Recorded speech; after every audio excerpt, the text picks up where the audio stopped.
Sup nerds and welcome back to the Helpware Nerds podcast. Today we're reviewing Avatar The Last Airbender Season 2 as done by Netflix.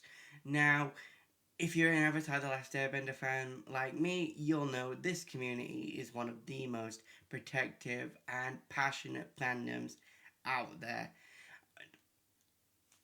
Sometimes to its detriment. Let's not talk about the Aang versus Korra debate. You'll know if you know. And sometimes to its strength, the bombing of the M. Night Shyamalan movie, um, for example. But with the first season, check out our review of that. I went in there with open eyes and hope to see a live action retelling of one of my favourite seasons.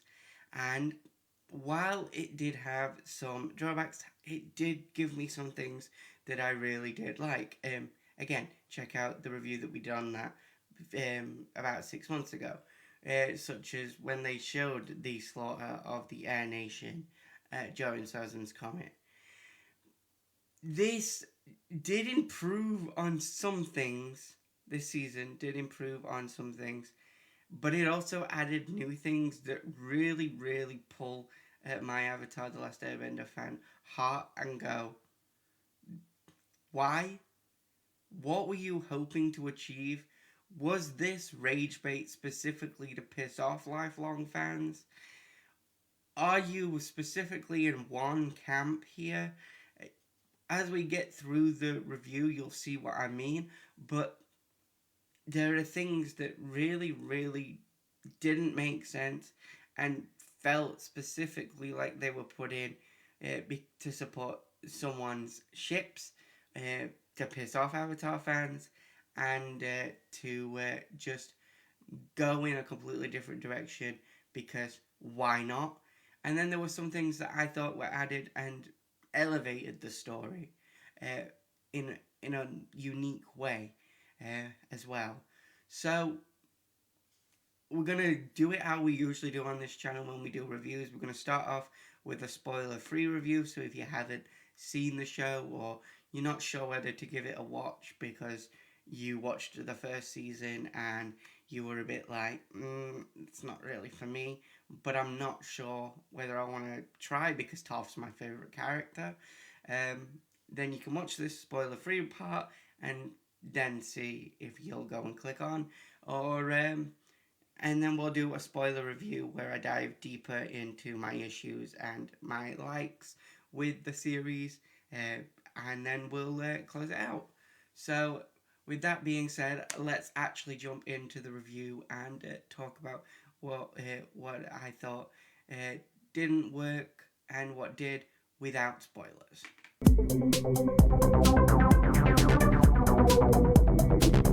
So for me, I do think that season 2 is definitely an improvement over the first season. I think that the CGI is better, more crisper in areas. Yes, there are definitely still stumbling blocks in areas, uh, but I'm not a CGI expert. I do think that it does look better than season 1. The dialogue in some areas does feel clunky, however, not quite on the level of the movie Disaster, Are you the Avatar Ong? but sometimes there are scenes where it comes dangerously close. Like, there's a scene in a particular episode where a character will say something and I visibly cringed. I As this is the non-spoiler part, I don't actually want to tell you what that line was, but like it was visibly cringeworthy, the line. I, when we get into the spoiler part, I will go back and tell you exactly what I was talking about, but that feels off-putting. I do feel like Aang's progression is a lot better in this season, and for once, actually feels like the Avatar as well.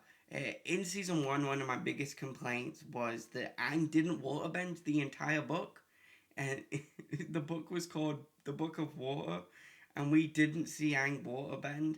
Um, and that they fixed that. Aang waterbends in the first um, episode, and we see him learning earthbending.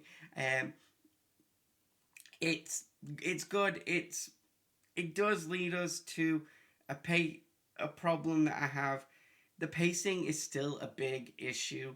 Yes, we finally get to see Aang being the Avatar and actually using multiple elements, but because they've condensed it down and they've even knocked it down by an episode from last season, everything is smushed together. Now, I'm not a purist. I don't think every single episode of Avatar The Last Airbender needs a live action retelling, and Book 2 is one of the larger books. So I understand cutting certain things for live action, especially if Netflix only gave you a certain number of episodes to do so. However, the way that they've gone about it and smushed everything together is so absurdly weird.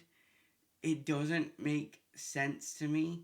Uh, it just rushes things in ways that doesn't make sense, and there are moments where characters are introduced, you get them, and then the next episode, it's like they've been there for months and are established, and everybody is comfortable with them.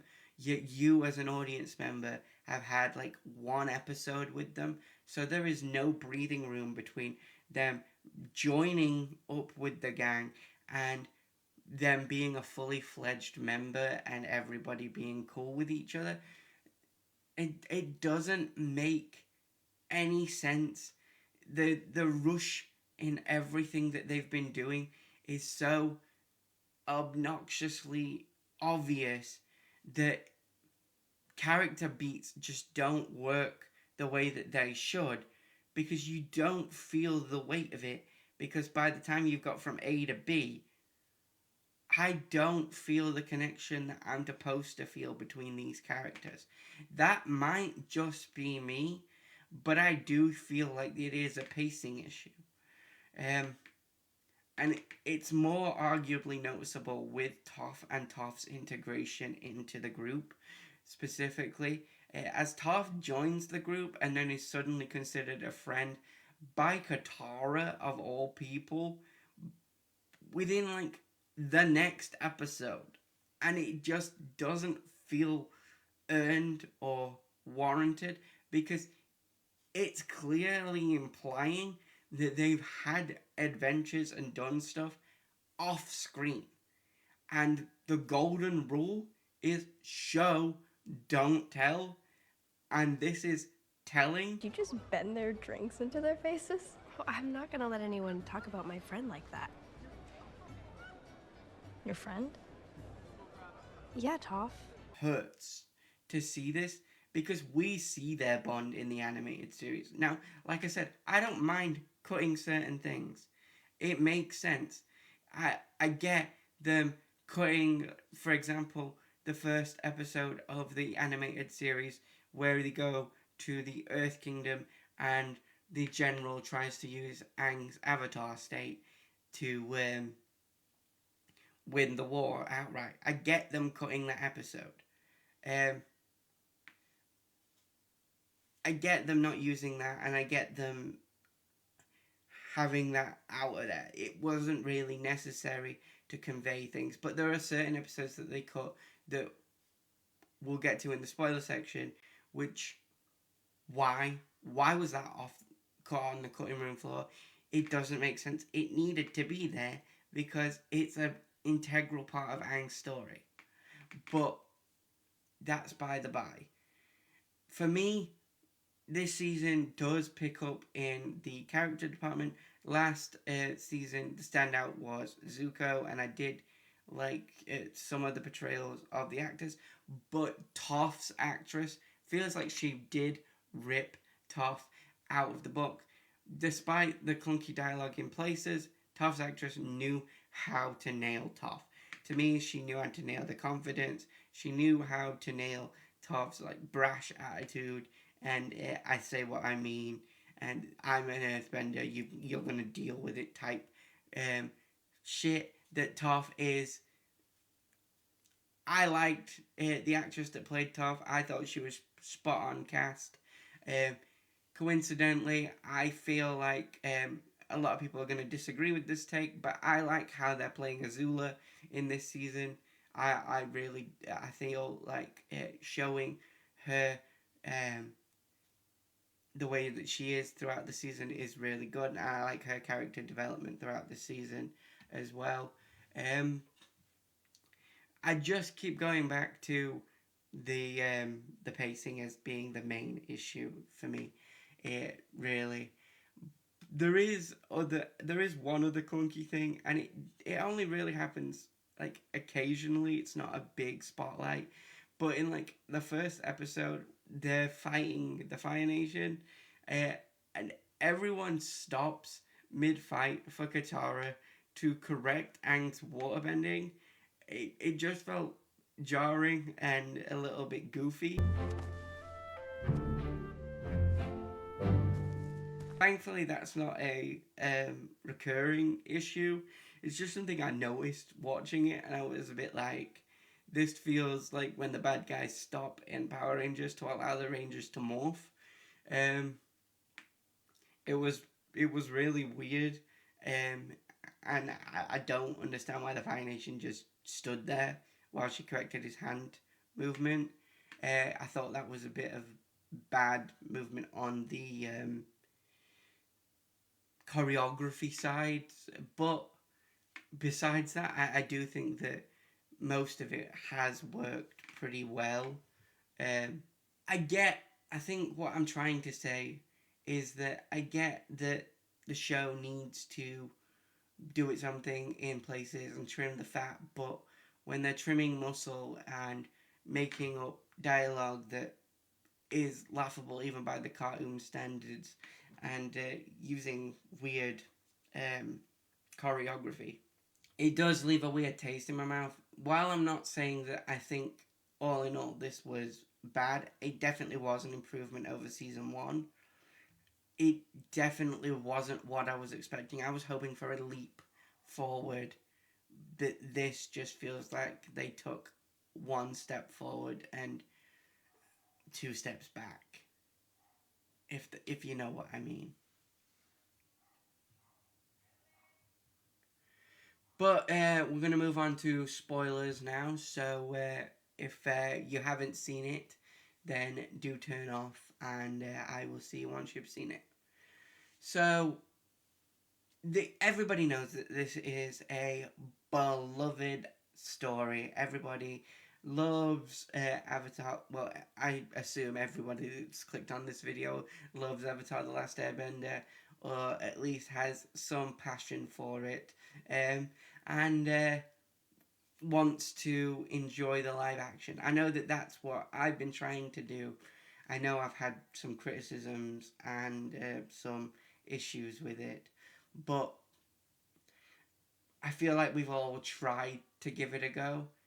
But the problem is when you change source material like Avatar: The Last Airbender, there's going to be pushback. And some of the pushback is understandable because some of the changes are confusing at best and weirdly I don't understand what they were doing with it at worst. And but some of the changes are fine. I think the biggest example of this for me is Boomy. In the animated series, Boomy was in a metal box when Aang went to get him, and he couldn't bend his way out of it. There was no way to get Boomy out in time for Aang, and thus Aang needed to go find another airbending another earthbending master, and Boomy told him what to look for.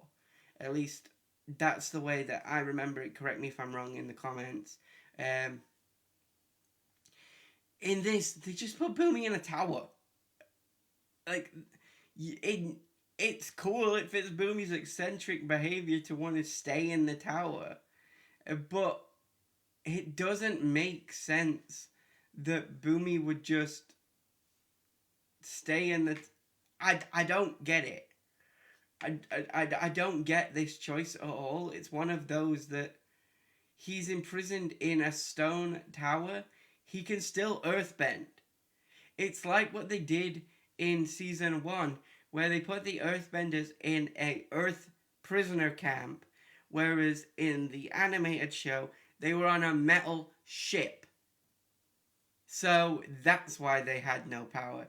It's like they don't understand why they're in the containments they're in. They were in them because they can't earthbend inside metal. Toph is the first metal bender. It's laughable. It really is. As I said, it fits Boomy's eccentric behavior to stay there, but it just...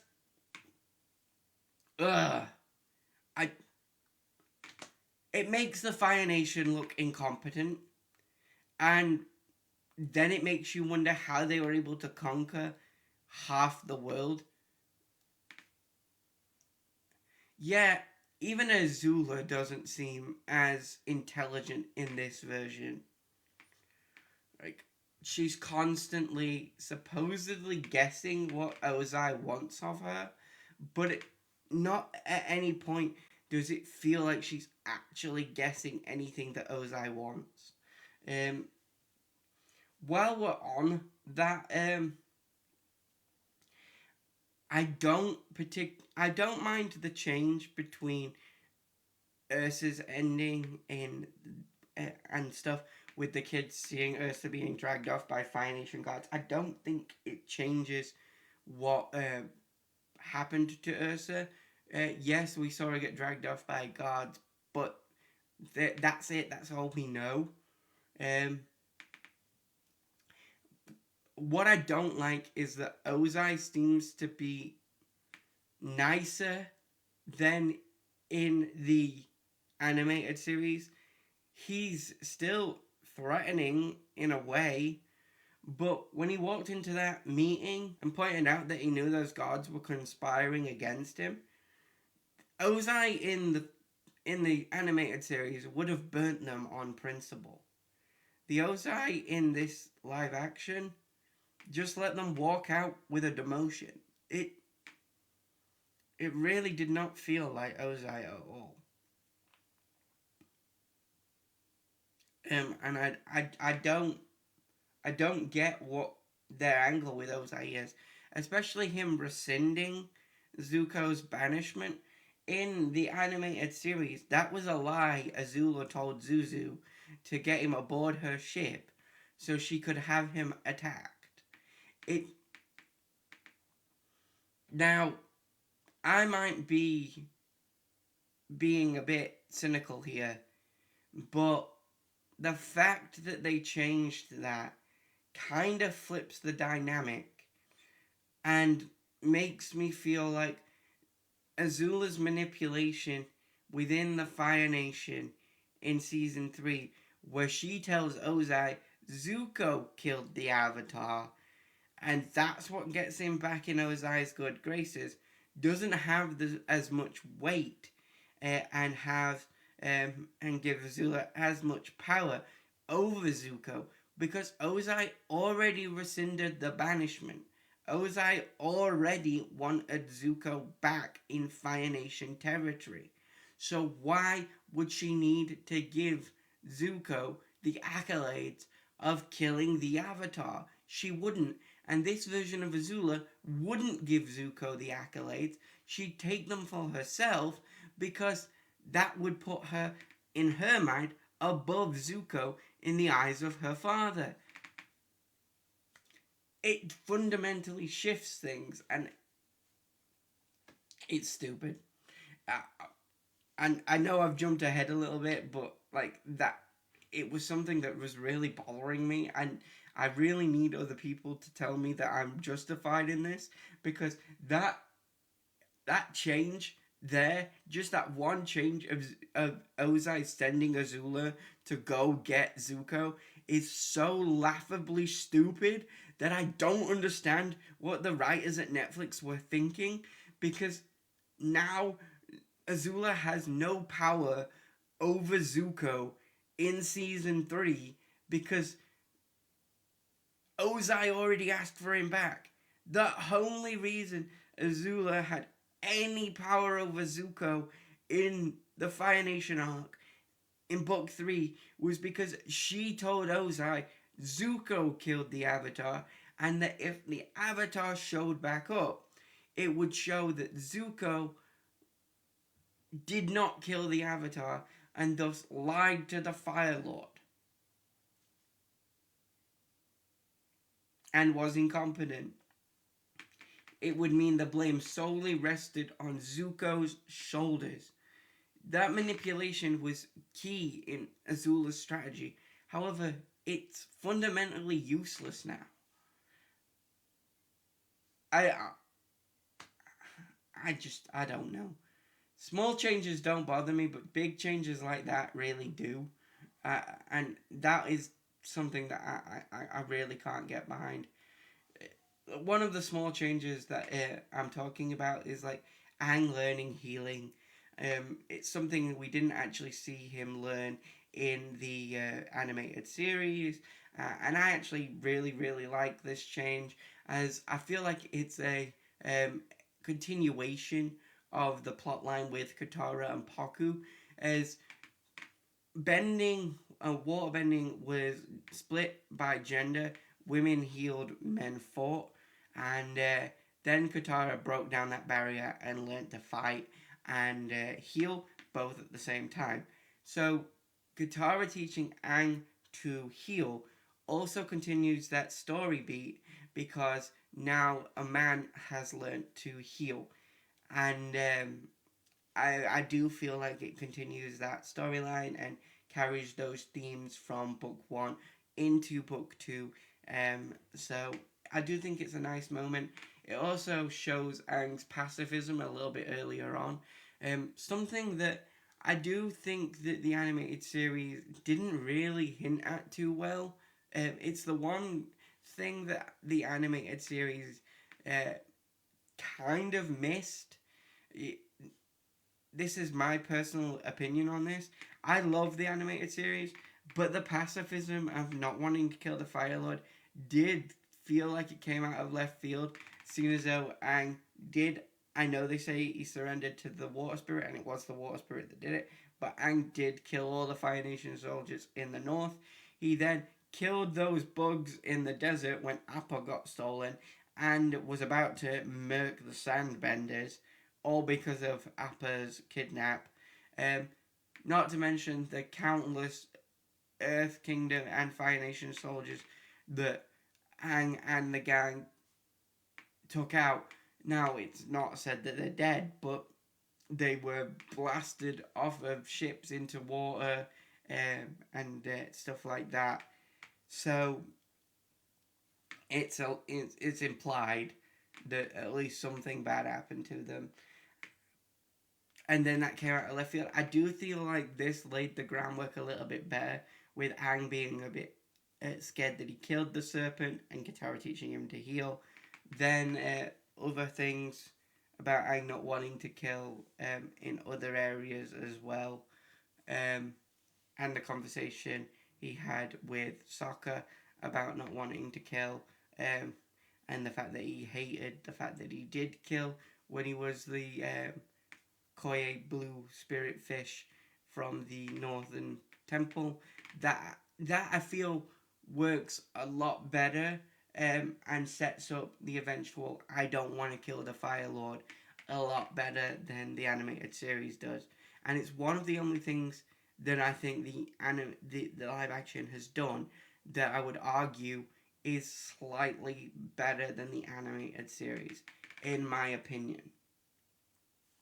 I also think that there is one other area that the live action did something really, really good uh, over the animated series, and that was when Iroh was in Ba Sing Se, and the walls of the fallen, the names of the fallen appeared on the wall, and Iroh just stared at them and broke down.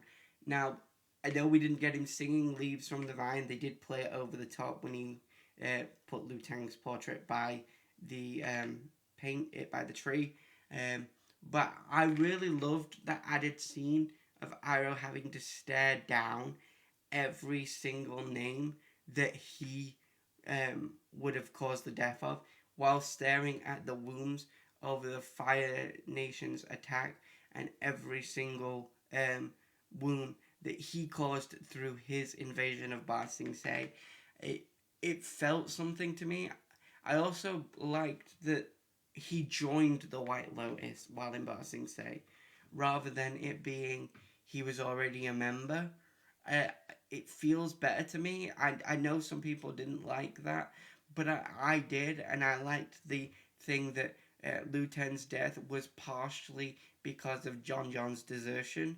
I liked that like full circle moment, and Iroh forgiving them and them forgiving Iroh. Uh, I did like that, and I thought it added some gravity to Iroh becoming a member of the White Lotus. So that those are the main things that I really did like from the season. I mean, the biggest thing that I hated, and I think all of us did, was the painted lady series and stuff going on within the series. Now, I'm not saying I hate the painted lady arc at all. I liked the woman having the flower and mentioning the painted lady. I thought that was a really nice setup for the painted lady, and I thought, oh, this is really cool. And I think this is how they're gonna set the painted lady up for next season. Katara's going to see those flowers, see that the Fire Nation are also suffering, and use the spirit of the painted lady to help the Fire Nation as well. Learning that the Fire Nation, well, not all of the Fire Nation are the enemy, only those that are in power are the enemy. However, that is not what they did. And they had Katara basically become Batgirl, while Zuko, as the Blue Spirit, became Batman. And why, in the name of the Avatar, are they pushing Zutara so much? I understand that there are Zutara shippers out there, but Katang is the final pairing of Avatar The Last Airbender. It's canon, they have children, they have grandchildren. It's how it works, it's how it unfolds. I'm sorry to Zutara shippers. That ship sailed long ago. It's gone. It sank. It hit an Ang-shaped iceberg and sank to the bottom of the ocean. I'm sorry. What is with Netflix pushing this narrative of mirroring Zuko and Katara? They did a little bit of it in season 1, and they did massively in season 2. I hated it. I'm gonna be honest. I don't think I'm the only one that hated it. It just it was weird, awful, and clearly agenda pushing. Having them working side by side to help the innocent. Cool. I liked the Blue Spirit arc for Zuko and showing that Zuko had changed, especially after they showed him steal supplies from a pregnant woman and then later on return things and give food to a mother. It was like he was trying to make amends for his past actions and things like that. I liked what they were doing with Zuko and the Blue Spirit. I hated it when they started mirroring it with Katara, and then when they added in the flashback the Blue Spirit healing a painted lady flower. It was so ridiculous, so over the top, and so I don't understand why they couldn't just leave it alone. Aang is definitely the one true pairing for Katara, and Katara is the one true pairing for Aang. This blatant love triangle that they're trying to build is going to piss off Avatar fans. This is what I was talking about in the non-spoiler section in the beginning of the video, where I said that it feels like they've specifically done things to push agendas and piss off Avatar fans. This is the thing that I was saying that I feel like they've done specifically to piss off Avatar fans, because it feels like they've gone out of their way to put this in the show, knowing that lifelong ATLA fans will hate this, and be like, why are you doing this? There is no reason to do this. This and the fact that Appa was in Ba Sing Se, especially when you did the library anyway, but you did it in Ba Sing Se. And while I'm on the library, why was the library on stone? You had Toph be able to seismic sense, but she still couldn't take out the guards. The whole reason Toph struggled and had to let Appa go in the animated series was because it was on sand, loose earth, where Toph can't see. That's the whole point. Toph couldn't see what was happening properly, so she missed. And they got Appa. That's why in season 3, she perfects her sand bending. You gave her home field advantage and they still managed to get Appa. It doesn't make sense. And if you turn around and say, well, she was holding up the library, she held up the library in the animated series and still attacked them. The only reason she missed was she couldn't see them. But you literally show her seismic sensing.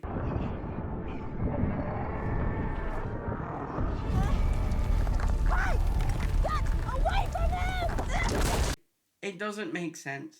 Make it make sense, Netflix. I don't understand your choices here.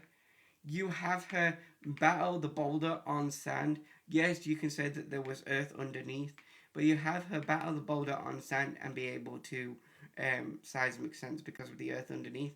But then you have her do the library on stone. It should have been the other way around. It really should. It's like you didn't even watch the show you were adapting. And I don't understand why you would do that. At least watch what you're adapting, please.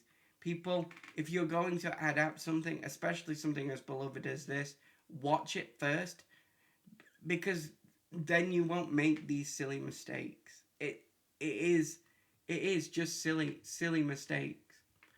As I said, I don't mind the Ursa stuff, and I actually like Azula's portrayal in this. I like that she's a little bit more insecure and trying to find herself. I feel like it's going to show us her eventual slip into insanity a lot better than it does in the animated series. Not that I don't like it in the animated series. I do. I really do like it in the animated series. But I feel like that this version, you can see where it's coming from. Her insecurities are piling up and piling up and piling up. And eventually they're going to break. And I feel like it's going to be that her father still values Zuko even after his betrayal. It's going to be more like a death by 1,000 cuts rather than a too much pressure breaks her back kind of thing. So I do feel like that this is going to be a really good thing for her, and I can't wait for the way that they show Azula's thing. And I also loved the scene between her and Ty Lee and May, where she ordered May and Ty Lee to kill each other, and they were willing to do it out of sheer fear of Azula. That's the thing. They feared Azula's wrath so much that they were willing to do it. That's why when they eventually turn on Azula in season 3, it's going to hit harder now, because we've seen them afraid of Azula so much that they were willing to kill each other. So when they turn on her, and Mei for Zuko and then Ty Lee for Mei, it's going to hit in a completely different way.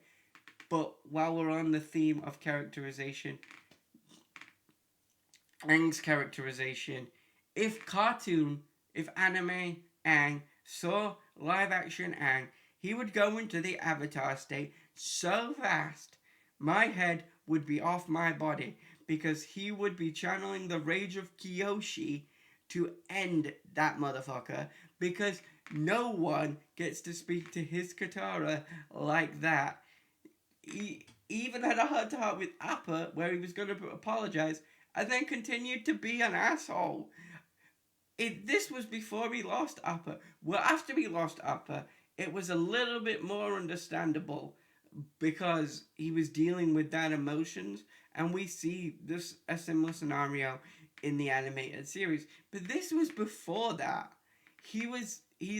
This version of Aang is selfish, because he didn't want her to fight in book 1 and agreed with Paku, a little misogynistic and rude. This isn't Avatar Aang. This is weird. I don't understand how they've got this version of Aang at all. He's not aggressive, especially towards Katara. There's a scene where they ask him if he trusts them more than Long Fang, and he says of course he does, but there is a noticeable pause beforehand. The group don't acknowledge it, but I noticed that there was like a 3-second pause before he says he trusts them more than Long Fang. It's infuriating, because Aang would have jumped at being like, of course I do, you're my team. This version of Aang, no. This version of Aang is a complete and utter twat. I don't understand him at all. He thinks he's always right. Yes, I get he's supposed to be a kid, but Aang in the cartoon always deferred to Sokka and Katara, and gave off this serene-like aura because he was raised by monks. This version feels like he's constantly channeling Kyoshi or Kuruk, or carrying rage that isn't his.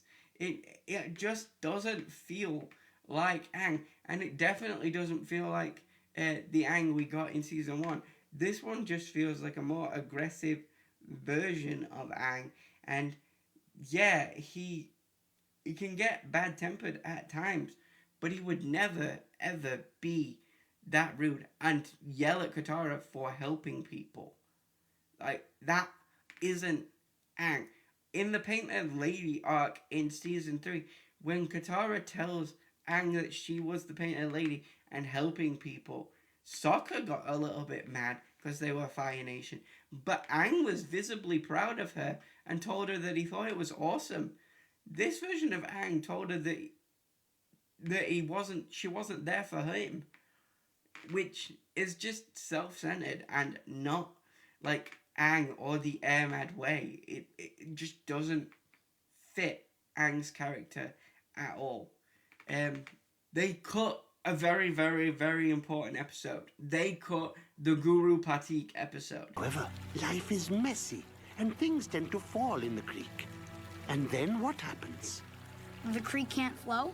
I get cutting and trimming the fat, but cutting the Guru Patik episode was so stupidly dumb that it underlines everything that I've got wrong with this season.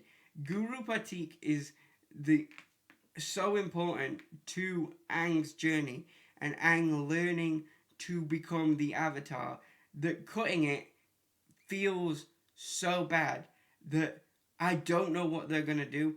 Are they going to add Guru Patik to season 3? Because if they do, that is dumb too. Guru Patik is the one that shows Aang how to unlock his chakras, and Aang gives up locking his final chakra to go save Katara, and thus ends up he unlocks it at the final moment to go into the Avatar state just before Azula snipes him. And he dies before Katara heals him. Now, I wouldn't mind any of that if they didn't show the giant purple Aang in him going into the Avatar state under the Crystal Cave. That shouldn't happen. That only happens because Aang had been unlocking his chakras. Aang hasn't unlocked a single chakra because he never met Guru Patik. So, it's like Netflix just doesn't understand what they're adapting. And the Guru Patik episode in general, for me, that is fundamental to everything. Aang lets go of Katara and becomes the Avatar, only to die and realize that it's the strength of everything that allows him to be the Avatar. And then he learns to hold on to all that so that he can energy bend in the final season. And that's what grounds him and stops him from becoming corrupted. Like, he becomes a fully realized Avatar because of Guru Patik. It's nothing to do with he learnt more elements. It was such a dumb thing that they've done there, and I don't understand their logic. There are a few other minor things that I didn't like, such as having Jet enter the library with them and be killed by Wan Shi Ton. I thought that was unnecessary, and Jet should have still been killed under Late Lao Guy, along with Smellerbee being there and Long Shot, because not having them there kind of undermines the fact that he's gone. His friends don't even know he's gone anymore. But that's just me. There might be other people there. I also don't think that Netflix can be excused for just giving us a picture of Bosco. I did like the King's characterization, but just a portrait of Bosco isn't good enough. I wanted to see Bosco the bear, and we didn't get him. That's just a minor nitpick, really. I think that the Dai were handled pretty well, and everything. As I said, Ozai's characterization is confusing me, and to be honest, the Fire Nation are just starting to look more and more incompetent, and I don't understand how they were able to conquer half the world at this point, because they don't seem to be that threatening, whereas in the animated series they were menacing, and you felt the weight of the Fire Nation. I haven't felt the weight of the Fire Nation throughout this entire series, or not really since season 1, without Zhao, really.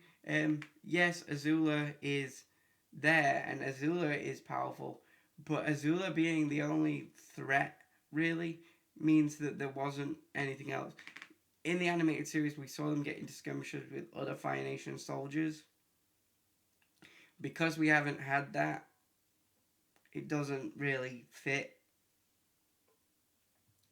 But I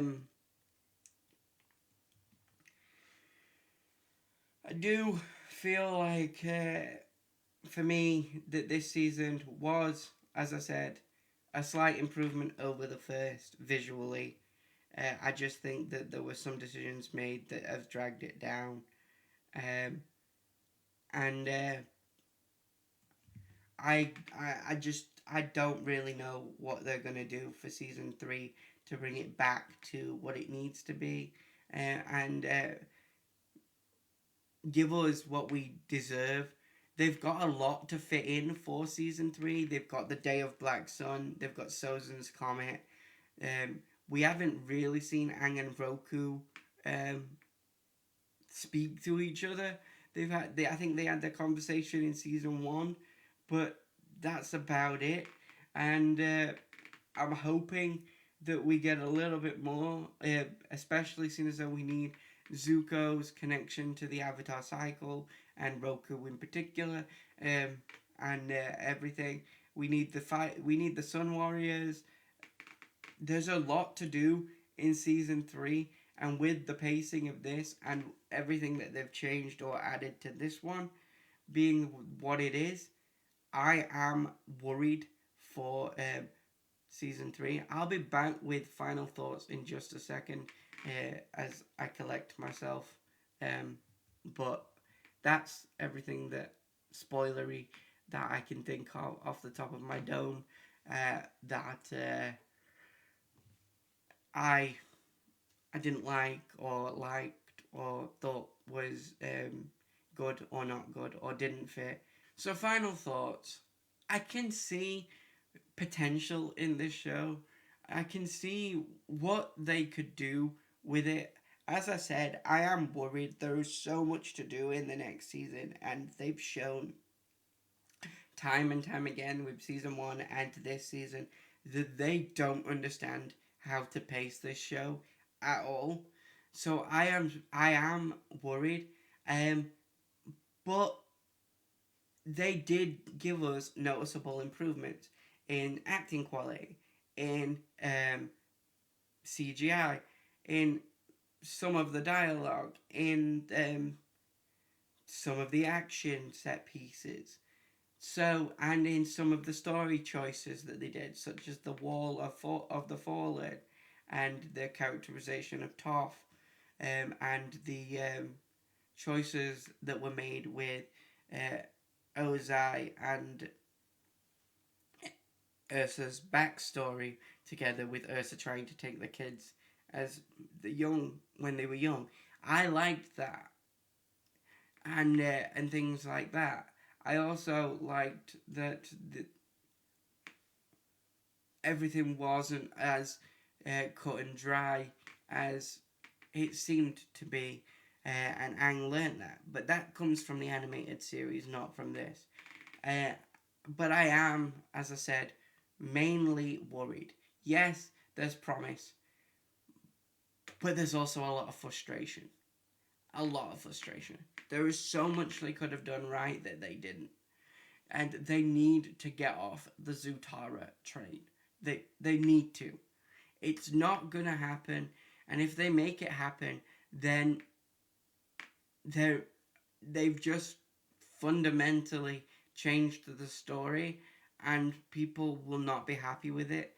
And you'll have alienated the fan base that mainly watch it. If you watch the show in a vacuum, if you've never watched the animated series and you only watch Avatar, the live action, then I can understand you really enjoying this and you being a Zutara fan and you wanting Zuko and Katara to get past their differences and get together, and getting past some of the clunky Netflix dialogue as well. Like, for the line I was on about earlier that I didn't mention was that Toph, after she metal bended, said, "I'm Toph Beifong and I just invented metal bending." That was clunky to me and it did make me cringe. But that's because I've watched the animated series and it does feel like a Netflix-ism. If you can get past that and you've only been a live action watcher, then more power to you, and this is probably your Avatar. But for us that grew up watching the animated show, this needs to pivot a little bit, because there are I don't mind you adding your own stuff as long as you don't ruin what's already there, because Avatar is one of the most beautiful stories ever told. For a kids show as well, it's hard hitting. It has one of the best redemption arcs ever put to screen, and it's powerful, and it doesn't treat kids like idiots. This feels like it's changing characters, adding plot beats that didn't need to be added, and switching things around in ways that just fundamentally changes the story, such as Azula's character, such as Zuko being welcomed back to the Fire Nation, or Guru Patik being missing. That, for me, is detrimental and stupid on Netflix's part. Now, like I said, I understand if that doesn't bother you because you've only watched this, but for me, it is going to bring this down, and that because I do see improvement, but I also see the negative side. I can only give it a 5 out of 10, and with that, I'm going to call this video to an end. So don't forget to like, subscribe, and ring that notification bell if you're watching on YouTube. And as always, stay happy, stay healthy, and most of all, stay nerdy.